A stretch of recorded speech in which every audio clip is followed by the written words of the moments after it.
Hey everyone! Before we open today's file, please make sure to follow us on Instagram at d.s.radio, where you can find all the images that go along with today's case.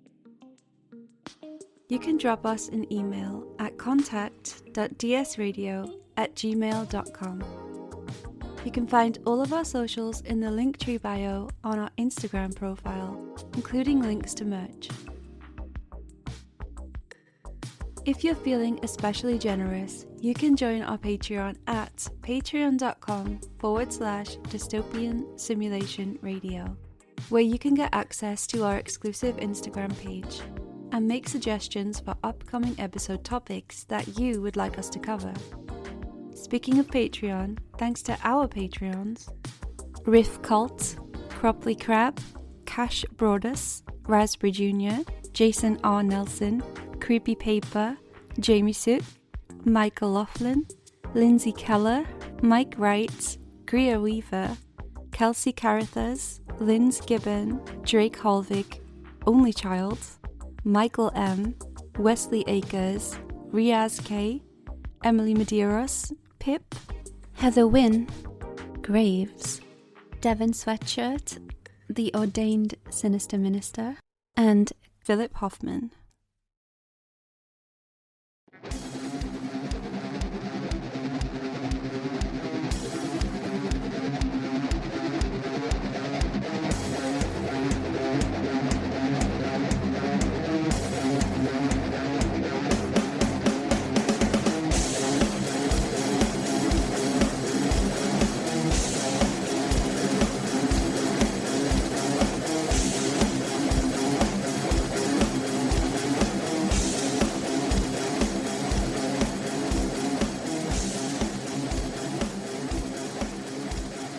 Hey everybody, and welcome to Dystopian Simulation Radio. I'm your host, Linz. And I'm your other host, Chris. How's it going, Linz? Going good, going good. Nothing to... Oh, I do have something to report, actually. What's that? I saw in person the Codex Gigas in Stockholm at the National Library. Do you know what that is? I have no idea. Please enlighten me. It's thought to be the oldest existing medieval manuscript, and it has a full colour portrait of the devil in it. And the story goes that a monk was being walled into this room as a punishment. So to try and bargain for his life, he said, if I can write this book in one night, can I have my life back? And they said, yeah, sure, knowing that he would never be able to do it. And apparently he made a deal with the devil. And that's why he finished the book in a night. It contains Bibles, it contains wisdom and worldly knowledge, and he apparently finished it, and it's penned by one person. Apparently the handwriting never changes, never shows signs of age or disease, and there's a big portrait of the devil in the back, which people think is a nod to the devil, and it's also killed someone. The book, What, I mean, is it so big that it fell on somebody? yeah. It was thrown from a burning building to save it, and it killed someone. So I was gazing upon this weird murder weapon with my very own eyes in Sweden. Okay, that sounds interesting.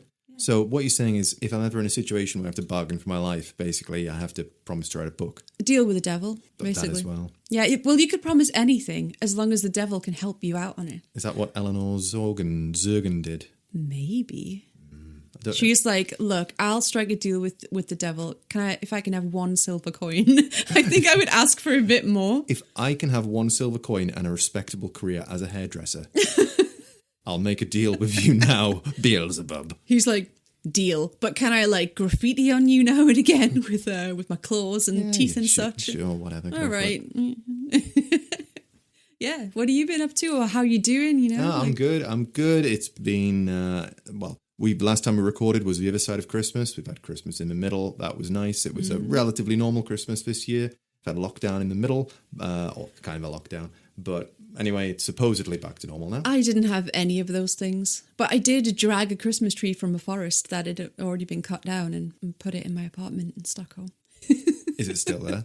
Yes, it's still there. The needles. I've never had a real Christmas tree, and the needles started falling off. Oh, it's real. Yeah, I know, but if you even touched it a little bit, so if a slight breeze went past it, the needles would fall off. So I just ended up hoovering them off the branches until I had a sort of large stick. You invited a seal in to clean them up. Hoover. No, not... Oh, God. If you don't get this reference, go back and listen to the Jeff the Talking Mongoose episode. There's an amazing clip at the beginning. I don't want to give it away in case you haven't heard it, but it involves a seal. It does. Called Hoover. So what are we talking about today? Chris. Yes. We've lived and travelled in various countries and continents over the years. Mm-hmm. We've both done lengthy stints in Asia. You've blown up things with the rocket launchers in the US, presumably. Obviously. And I've played shows in and stayed at some of the most sketchy squats in Europe at the height of my punk rock career. But let me ask you this, Chris. Mm-hmm. Have you ever been shipwrecked for 30 years and become a cannibal king? Yes. It happened to me. Really? No. I was going to say, you would have got shipwrecked very, very young. Well, today I have a story for you. Okay. And it's the tale of a man named Louis de Rougemont, who in the 1800s was shipwrecked in Australasia for 3 entire decades. Shipwrecked in Australasia. Oh, I get you, right. I was thinking Austria. I was like, that's landlocked. No, right, I'm with you. Okay, right. Australasia is a region made up of New Zealand, Australia, and the surrounding nearby islands like New Guinea, etc. I was just having too early in the morning moment. Yeah, I was going to say, it is very early. So, in August of 1898, the story of Monsieur Louis de Rougemont was published in Wide World magazine. The story opened with this introduction. Chris, if you would, in your best late 1800s educated voice, please. We now commence what may truly be described as the most amazing story a man has ever tried to tell. In the annals of geographical science, there's practically but one case that can be compared for a moment with M. de Rougemont's. But in that instance, the man returned to civilization, a hopeless idiot, having lost his reason years before, amidst his appalling surroundings. Quite apart from the worldwide interest of M. de Rougemont's narrative of adventure, it will be obvious that after his 30 years' experience as a cannibal chief in the wilds of unexplored Australia, his contribution to science will simply be above all price. He has already appeared before such eminent geographical authorities as Dr. G. Scott Kelty and Dr. Hugh R. Mill, who have all heard his story and checked it by moines of their unreal collection of latest reports, charts, and works of travel. These well-known experts are quite satisfied that not only is M. de Rougemont's narrative perfectly accurate, but also that it is of the highest scientific value. We also have much pleasure in announcing that arrangements are being made for M. de Rougemont to read an important paper before the great scientific body, the British Association for the Advancement of Science, at their next Congress, which will be held in September at Bristol. Beautiful. I do God's work. Thanks for that, Chris. And wow, what an introduction to the subject of today's story. One could only dream of being held in such esteem. Am I right? Well, quite.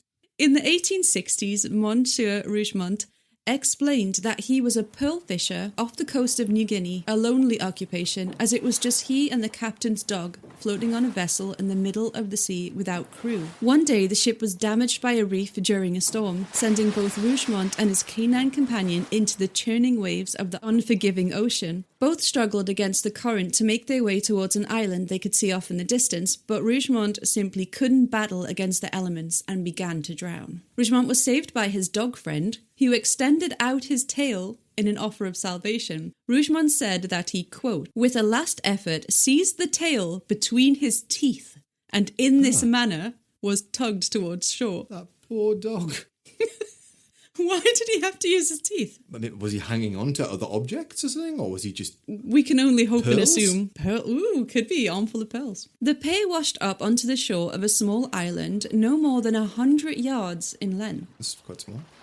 A sandy atoll in the Timon Seas near Western Australia, where they would survive together for the next 2 years. But this would only be the beginning of Rougemont's ordeal turned adventure. The tiny island was only 8 feet above sea level, so it would often be smashed by large waves. When the tide went out, Rougemont was able to return to the shipwreck and take what little supplies and water he could retrieve. He also lived off fish as well as the eggs of seabirds that frequented the tiny island. Rougemont made himself comfortable with the odd bit of furniture that had washed ashore from the wrecked ship and hunkered down alone with his dog for 2 years. So Chris, what kind of shenanigans and survival antics do you think Rougemont and his dog got up to on this island? Well, I would imagine, this is obviously going to be quite difficult on such a small island, only 8 feet above sea level, but I imagine that they would have to try and hunt for food, they would have to build some kind of shelter, and presumably they would have to try and find some way of trying to attract people, i.e. building fires, trying to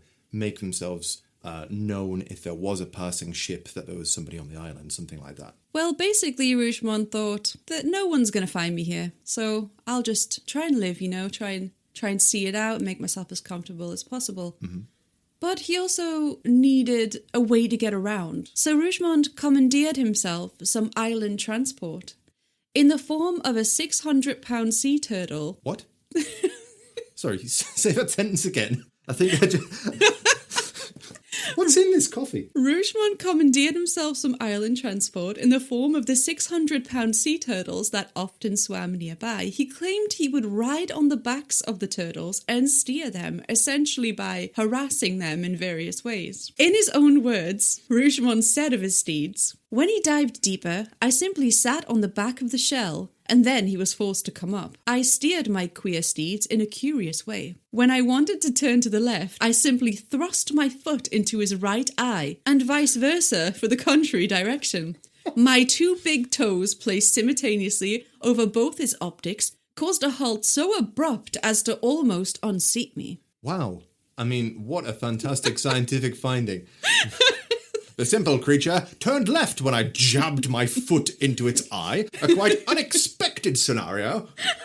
I should point out that he didn't abuse the same turtle every single time. It was every single turtle in the vicinity. Yes, he grabbed the nearest available, the one each time. He would basically swim on these turtles, and the turtle would be around 2 or 3 feet below the surface, and he would shove his toes into its eyeballs, just turn different ways. Forgive me. I know that turtles and tortoises, they're all stereotypically reasonably slow. I have seen a sea turtle in real life. They're pretty nifty in the water. Okay, right. I just want to, but with a fully grown man standing on its back. Yeah. I know they're big boys. Yeah, well, 600 pounds. Yeah, that's crazy. That's big. Yeah, I didn't think that a man would be able to. Well, did he not stand on 2 astride? like jet skis. Yeah. No, just as described, sat on the back of the turtle, jabbed his toes in its eyeballs, and there you go. You got a boat. He's ingenious. Very creative. So around this time, he had his first human contact in over 24 months, in the form of what the literature at the time unfortunately referred to as savages. There was 4 of them in total, who seemed to be a family unit, and consisted of a man, a woman, and 2 children, all of whom were walking around as naked as the day they were born. He took a particular liking to the woman. Did he now? Who was named Yamba. She educated him in the ways of her people as well as their language and dialect of the tribe. He integrated into the group, shed his clothes, and walked around in his birthday suit. When in Rome, or Australia, I suppose. So were these then...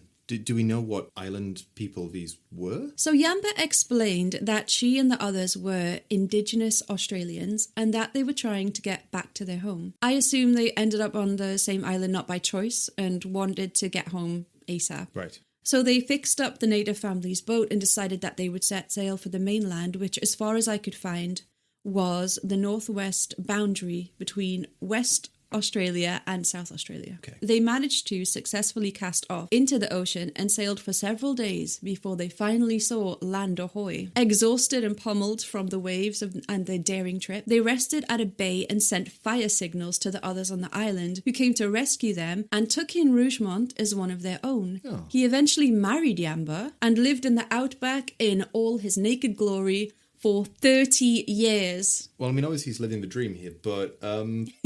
Hold on, wasn't Yamba... Didn't you say that there was a family unit? Yeah, she was married to another guy. Right. And they basically talked it out. I don't know how that happened, but they struck a little deal, and he ended up marrying Yamba, who he stayed with for the entire time. Oh, okay, fair enough. So during this time, he became chief of the tribe after killing the previous chief. It's funny how that happens, isn't it?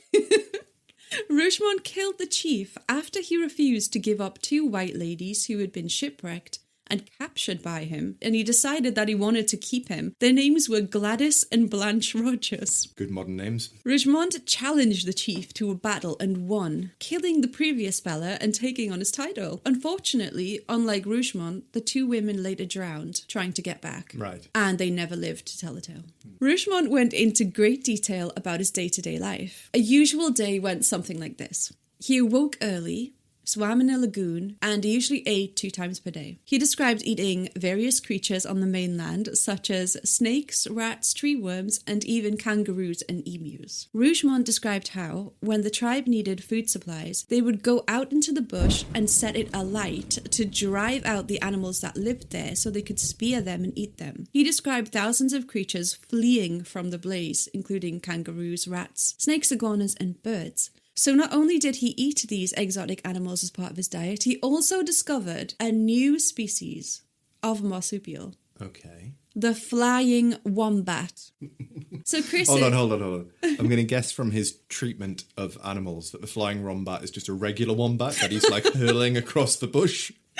Chris, if you would so kindly refer to the little snippet of an article that I sent over to you, and please read it to the listeners. At this point, M. de Rougemont narrates a discovery which must have roused a kind of furor of excitement amongst natural history societies. For he tells us that one day I decided to go out and explore one of the islands in search of wombats, whose skins I wanted to make into sandals for myself. I knew that wombats haunted the islands in countless thousands, because I had seen them rising in the clouds every evening at sunset. As usual, Yamba was my only companion, and we soon reached a likely island. Miss Barton and Miss Sitwell, in a note, remark, with justice and admiration, that a wombat is an animal closely resembling a small bear. The existence of flying wombats, it may readily be imagined, caused a stir amongst naturalists. This, of course, caused members of various natural history societies to lose their minds, since no such creature had ever been heard of. He also recounted a run-in he had with a giant alligator, detailing how he jumped on its back and brought down his tomahawk onto its skull with such a force that it got so deeply embedded it was almost impossible to retrieve. He then blinded it in both eyes and killed it, adding that when he returned to the village, he was celebrated and thought of as a great and powerful man. He's got a real thing for, like, the eyes, isn't he? He's just like, go for the eyes. He loves a gouge, I'll tell you that. He describes another occasion where he cut open a bull and slept inside of it, emerging the next day cured of all ailments and covered in blood and guts, feeling reborn. Piss off, did he? Much like Luke Skywalker in Empire Strikes Back, where he fashions himself a Tauntaun sleeping bag. That's exactly where I was going with that. I'm like, this guy's just seen Empire. And he's like, so cool. Yeah, he was like, But he said that sleeping inside this bull and all of its innards and, you know, it cured him of all the little problems and ailments and aches and pains that he had. And he came out like a renewed man, reborn, like a phoenix from the ashes. I mean, that's just scientific fact. Yes. I mean, now he's the cannibal chief. He's cured of all ailments. He's basically becoming like a strange Marvel hero. Hold on a second. I forgot about this bit. The cannibal chief. We're getting to that. Okay. Another taste those on the island had developed was a taste for human flesh. According to Rougemont, they would eat the flesh of their fallen enemies in battle now and again. So, Chris, if you would be so kind as to read the following passage. There were so many signs to presage what was coming that I knew a cannibal feast was about to take place, but for obvious reasons I did not protest against it, nor did I take any notice whatsoever. The women fell on their knees, with their fingers scraped 3 long trenches in the sand, each about 7 feet long and 3 feet deep. In each of these ovens was placed one of the bodies of the fallen warriors, and then the trench was filled up, firstly with stones and then with sand. On top of all, a huge fire pit was built. In due time, the signal was given, and the ovens laid open once more. With a yell, several warriors jumped into each trench and struck spears into the carcasses. The whole tribe then literally fell upon the carcasses and tore them limb from limb. Aware that he wasn't going to be rescued, Rougemont decided that he would try and make his way back to the world via land. As insurance of his safety, he carried with him a stick that he wore pushed through his hair. Usually these inscribed sticks would be worn through the septum of a chief. However, Rougemont didn't commit to any tribal body mods while he was there. Instead, he wore it through his hair. The stick was essential to passing safely through the territory of other tribes. Now, more about Yamba. So Rougemont really idealized his wife Yamba and considered her devotion to him the ultimate characteristic of how a woman should ideally be. It seems that he had beef with the women back home, whom he described as corrupted and turned selfish by civilization. So this dude's just like the original incel. Who's just like, or like one of those people who like decides that they're going to move to like Asia because women are more subservient. Oh, and God, yeah. I say that because I've heard way too many people say that. Same. Fuck off. Throughout his memoir, Rougemont described various selfless and devoted acts towards him by Yamba. These gestures impressed him endlessly. In one part, he recalls expressing that he felt like eating a specific thing one day, and Yamba walked no less than 10 miles to retrieve it and bring it back to him. So, Chris, what's a nice gesture or display of devotion your wife has done for you recently? Devotion? That's a weird way of putting it. But a nice gesture that she did. Gesture. I mean, she made me a lovely dinner the other day. That was very nice. That's very nice indeed. Yeah. But Chris, let's say, theoretically, you got shipwrecked, became a cannibal chief, fell ill with malaria. Gotcha. Would your wife birth your child and eat it so she could devote every second of her day to tending to your needs while you recover? Well, she is with child right now, so I could ask her. If you get a slight case of COVID, would she perhaps birth the child and eat it so she could bring you soup and tend to you, 100% focus on you? I don't know if she's that devoted, man.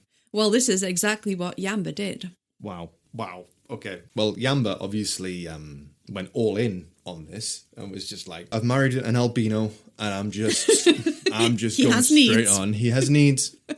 I will walk 10 miles to Tesco to get him whatever he needs. Monsieur Louis de Rougemont eventually did make it back to civilization. Alone? Unfortunately, he lost Yamba. Was she doing something like allowing herself to be eaten by furious alligators so that he could escape? Probably, although he must have been too heartbroken to explain exactly. She just, at a certain point of the story, disappears. I think she died somehow, right. And he decided time to go back to civilization, although they had always planned to do that. So he returns alone. Although he had discovered 3 black pearls and a bountiful collection of several other types of precious stones over the years, he found himself in London penniless. He befriended and regaled a Mr. Fitzgerald, editor of Worldwide magazine, of his fantastical story, and Fitzgerald took a keen interest in the tale. The Wide World magazine was a British monthly illustrated magazine that ran from 1898 to December 65. Although no one could argue that the story was not entertaining, many highlighted inconsistencies in Rougemont's tale and cast doubt on his story. Readers of Rougemont's story had started writing into the publication, scoffing at his claims. They said no person could ride a turtle in the way he described, and there was no such thing as flying wombats. Haters. I mean, I must say, these are things that did run through my mind during the telling of the story. So you feel like you're doubting Rougemont's... I don't necessarily claims. doubt that he was shipwrecked, and I don't necessarily doubt that he may have interacted with local peoples, but I don't think quite the level of fantasy that he's putting into it. It sounds like he's doing a big sell job, and it's like every corner of this story involves him like battling a giant beast or doing some kind of heroic act. And yeah, that's the stuff of legend, which, it works in a story, but when you're trying to tell it as fact, I'm a little bit of a doubter here. I'm a bit Scully on this one. So Rougemont was questioned by a handful of scientists on things such as the geology of where he'd been living with the tribes, as well as their customs and such, and although a couple of scientists were not convinced, the consensus was that Rougemont was telling the truth. A handful of Australian travellers also came to the same conclusion, although again some disagreed, and a couple aggressively so. Rougemont was generally calm and polite and described as charming. He was once even challenged to show his tan and the condition of his skin to prove that he had been living without clothing in the Australian outback for decades.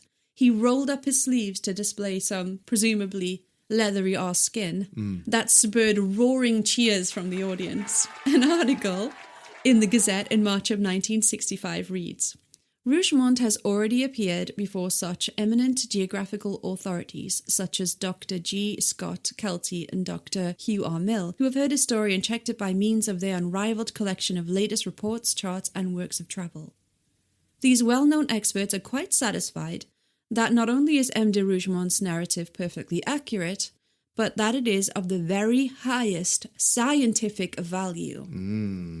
Rougemont could talk about his adventures until the cows came home, but when it came to specific dates, names, times, and any details that would aid in composing a chronological timeline of events, Rougemont was hazy. Regardless, the public could not get enough of his shipwreck story. I mean, I guess that's if you are shipwrecked on an island and then you move over to Australia or nearby Australia and you're living with, the native people who don't necessarily have they wouldn't have our calendar and stuff. You might know a rough time when you were shipwrecked, but unless you're counting the days and stuff, you're not going to know exactly, how long I it is. thought that too, if you take away, clocks and traditional ways of telling time and days, how do you really know? There's some little experiments where they put people in a room by themselves and they've only been in there 2 hours and they start to psychologically freak out that they've been stuck there for weeks and that they'll never get out. And it's weird. It's weird how that works. Rougemont inevitably shot to fame when the story got out, and the demand for the magazine grew and grew. He got mobbed in the streets by those who recognised him, and even asked to do a presentation on his experience to the Great British Association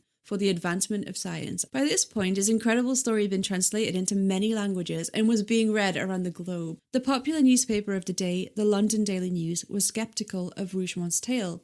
So sceptical, in fact, that they offered £1,000 to anyone who could prove the story to be fake. That's a lot in ye olden times. That is money. a lot of money. I think Rougemont actually made around £1,000 for the story. Oh, wow. Yeah, so that's what I read in one of the older articles. Bearing in mind that everyone was a bit skeptical, there's money out, there's a reward to prove that this story is wrong. Everyone starts to dig. Searchers for a Louis de Rougemont, born in Paris between 1840 and 1849, turned up nothing.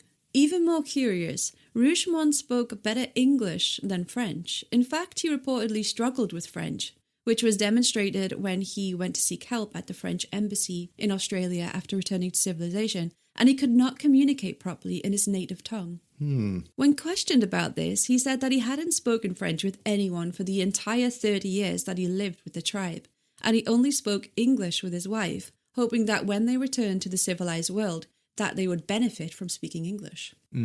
Yeah, unlikely. I get it, but you're unlikely to ever forget your mother tongue. You might forget...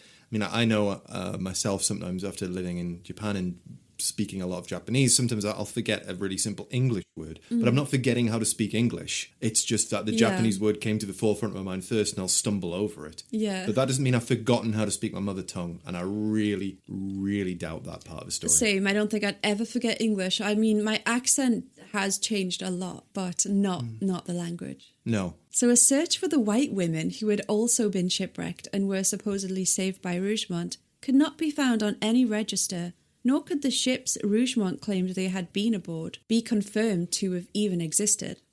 He would not reveal the location of the pearls and the other precious stones he had found, and said he came to London penniless because he was unable to bring his fortune with him without issue. The public were perfectly in their rights to be sceptical of Rougemont's claims and question his story, as it was complete bollocks and Rougemont had made it all up. It was total bullshit. Oh, so had he even been to Australia? Yes, he had. Right, okay.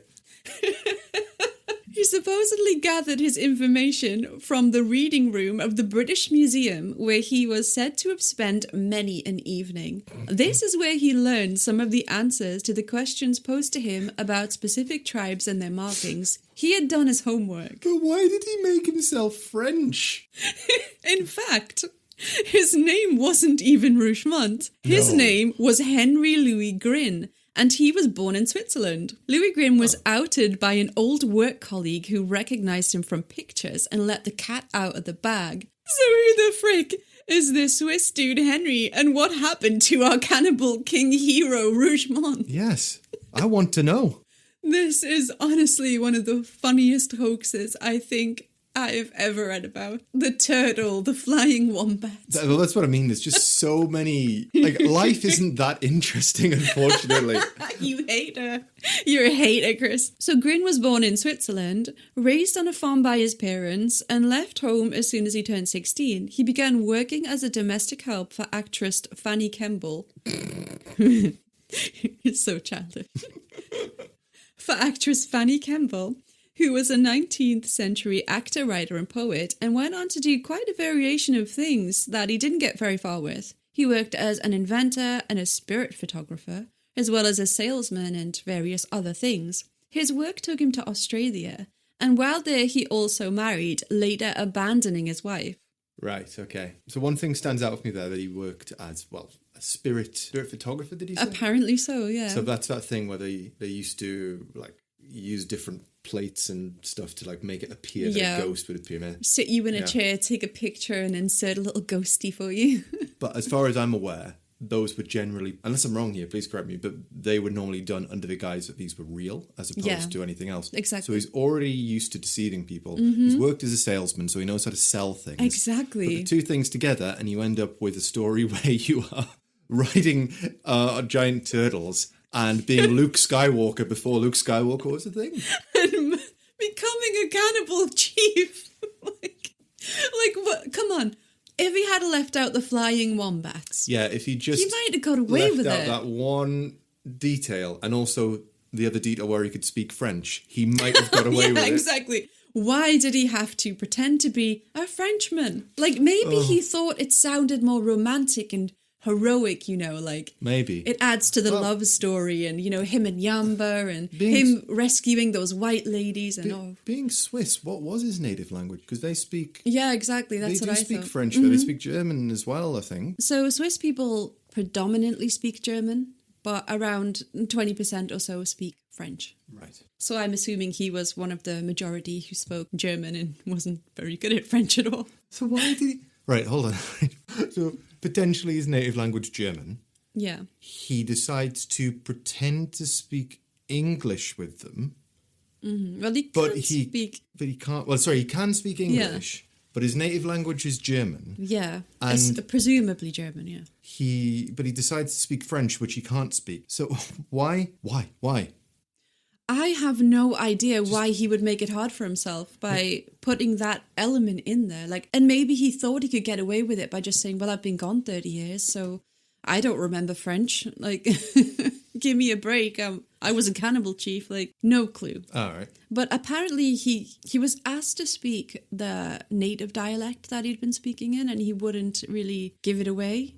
Shock. Yeah, exactly. Like, he could have just said, oh, we just spoke in basic grunts and Pictionary, you know, to get away with it. But no, he learned the language and couldn't demonstrate that at all. So in the early 1870s, Grin, as we now know him, was described as being a wanderer in Australia until he eventually happened upon British shores in 1898 with this incredible tale in hand. He became a deckhand on a cargo steamer that came in from New Zealand and decided to make a go of it in London. This is where he's believed to come up with the story in the British Museum. He knew just one person in the capital, Henniker Heaton, a man who served as a Member of Parliament whose wife was born in New South Wales in Australia. Henniker was the first person to hear Grin's tale, and he was so entertained and fascinated by it that he thought it should be shared with the world in a book or newspaper. This is how Grin was introduced to the editor of Wide World magazine. Right. Of being outed, Grin said, "I have told the truth.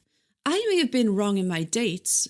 In the wilds, a week seems like a month like a year. Other things I have forgotten. I have been through so much. He added, you know, it is permitted to the author to give some slight, what shall I say, embellishments? Yeah, that's a word for it. Just a slight embellishment. It's one or two. In 1914, Rougemont showed up in London once again, this time with claims of his intention to go to the North Pole on an intrepid expedition. An endeavour that started and ended with a trip to the photographer's studio for promotional images that never came to fruition. So what happened to Grin? After his short-lived fame, Grin is believed to have haunted the streets of London selling matches to those passing by in the Piccadilly area. This hasn't been 100% confirmed, but many people who recognised his face from the papers said they recognised him at the time.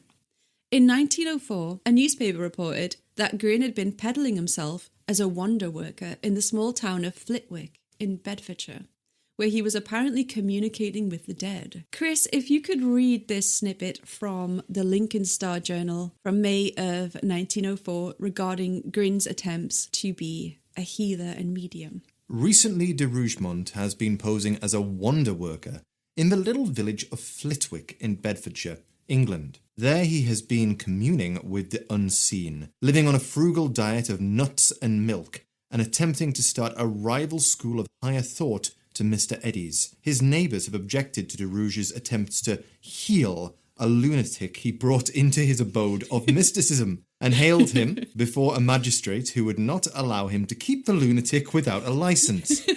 The lunatic had to be removed, and all Flitwick rejoiced. M. de Rougemont is strong, just at present, on his ability to hypnotise. He explains that is the secret of his successes with turtles and alligators, and he expects to ride a turtle across the English Channel by the hypnotic gaze alone. I have only to will it. He continued, and I could hypnotise a whole audience. He has also confessed that he is a man with a strong imagination. Well, I agree with that. Riding a turtle over the channel. Well, I mean, if he can do by it. hypnosis. So he's graduated from just jabbing toes into their eyes and is now going to hypnotise. He is scraping the barrel for excuses as to how any of these things could have ever happened. Around the same time, Rougemont agreed to perform his turtle riding skills at the Hippodrome in London. Oh, yes. A tank would be filled with water with a turtle inside, which Rougemont would attempt to successfully ride in the fashion he claimed he did while wandering the Australian bush as a cannibal king, to prove that his story, or at least the turtle riding element of it, was true. The managers of the Hippodrome had a few stipulations, however. Chris, if you would be so kind to read his contract with the managers. Contract with the managers. His contract with the managers of the London Hippodrome contains the following clauses. Number 1, to ride a turtle in the arena of the Hippodrome when filled with water. Number 2, to deliver a short lecture on his adventures in Australia while riding the turtle in the arena. Number 3, to use no cruelty to the turtle. Number 4, the Hippodrome to provide crocodiles and other creatures for M. de Rougemont to ride, if he consents to do so. And number 5, a bonus of 10% over and above his salary to be paid to M. de Rougemont if he successfully rides a crocodile 4 times around the arena. What the frick? Oh man, this guy, like, he's got himself in way too deep here, and now he's trying to negotiate a way for him to ride both turtles and crocodiles. 4 times specifically around the arena. So how did this turtle riding demonstration go? Oh, how did it go? Well, a Canadian journalist witnessed the demonstration, and he later described it in an article in the Edmonton Journal in February of 1920. To describe how that went, here is the finest Canadian man I know, Jordan of the Nighttime Podcast. Woo! In 3.5 feet of water in the Hippodrome tank, he essayed his ride, and I, who was present, carefully timed the duration of the exploit. The whole turn lasted 2.5 minutes, 30 seconds of which de Rougemont spent in speech-making, 20 seconds in cajoling the turtle, 30 seconds in finding the turtle after it disappeared under the water, 58 seconds clinging to the turtle, 10 seconds underneath it, and 2 seconds on the turtle's back. Needless to say, this demonstration did little in the way of rehabilitating him.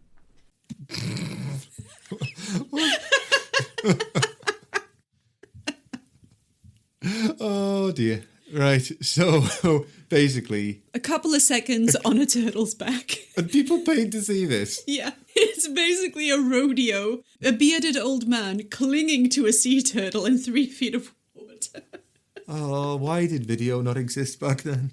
I know, thank you, Jordan, for reading that. Jordan had no idea what the story was, and he was like, I sent him it, and I went, please can you read me this in your best Canadian accent? And he was like, what the fuck is this about? So yes, that's the story of Rougemont. But unlike Adolf Hitler, our hero is no longer with us. He died in 1921 in the London Homeopathic Hospital.